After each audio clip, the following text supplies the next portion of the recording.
5 mindset pejuang agar tetap maju.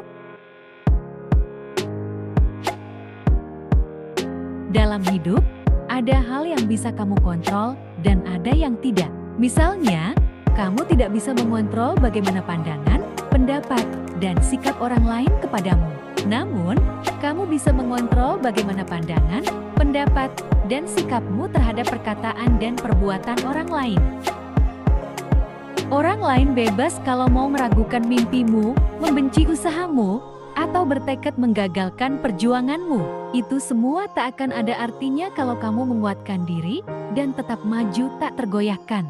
Kenyataannya, kamu berjalan sendiri untuk mimpimu dan orang lain belum tentu ada untuk mendukungmu. Orang lain mungkin akan mengejek dan menghakimi mimpi dan tujuanmu. Namun, yang mereka lakukan sebenarnya hanya sedang memproyeksikan insecurity mereka sendiri. Komentar yang dilontarkan bersifat personal dan bersumber dari kekhawatiran pribadi yang dilimpahkan ke dirimu. Kamu tidak akan bisa menutup mulut semua orang agar tidak berpendapat buruk tentangmu. Namun, kamu bisa menutup kedua telingamu agar tidak mendengar pendapat mereka. Fokus saja mengenai pandanganmu terhadap diri sendiri, bukan pandangan orang lain terhadapmu. Semua manusia punya jatah 24 jam yang sama dalam sehari. Namun, mengapa ada yang sukses dan ada yang gagal? Jawabannya, karena mereka menggunakan waktunya dengan cara yang berbeda-beda.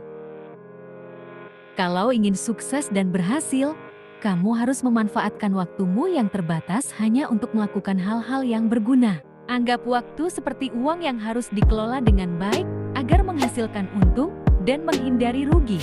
Pasti, kamu tidak akan punya waktu lagi untuk memikirkan orang-orang yang suka menyepelekanmu. Kalau ingin semakin dekat dengan mimpimu, maka letakkanlah dirimu pada lingkungan yang sesuai dengan mimpimu, agar kamu semakin termotivasi ketika berada di sekitar orang-orang yang sefrekuensi.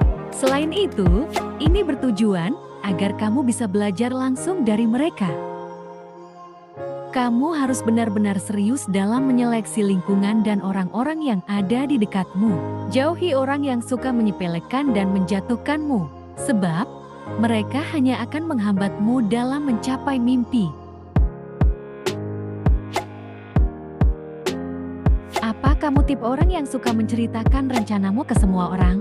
Mulai sekarang agak dikurangi, ya, karena tidak semua orang perlu mendengar rencanamu, apalagi orang toksik yang kerap menyepelekan dan merendahkanmu. Kamu sebenarnya tidak terlalu perlu validasi orang lain mengenai rencanamu. Lakukan saja sendiri dan tunjukkan ketika sudah ada hasilnya. Biarkan orang lain terkejut melihat rencanamu yang sudah terrealisasi. Lebih seru jadinya, kan? Dalam perjuangan menggapai mimpi, tujuan dan rencanamu, kamu mungkin akan berjalan sendirian dari awal sampai akhir.